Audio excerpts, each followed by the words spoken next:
Welcome to East Tennessee Pinball. Just going to show you all the new place. Just had the occupancy permit, so we're good to go.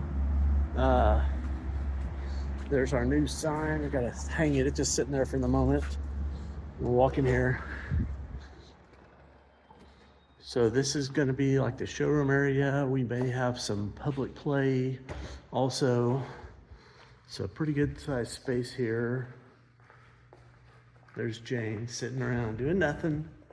So I want to be cleaning a game or something, right? He's put in a brand new bathroom here. Just utility closet. And here's going to be the workshop area. So another pretty good sized space. Got to put a work sink in for us. And so this is it. And there's the secondary egress. It goes back out the street.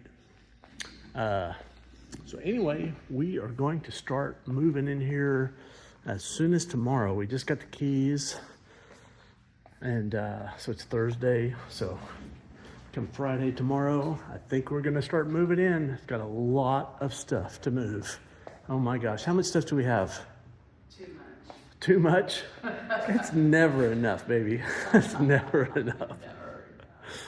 All right, well, I'll do another quick video in a day or two after we've got some of the stuff thrown in here.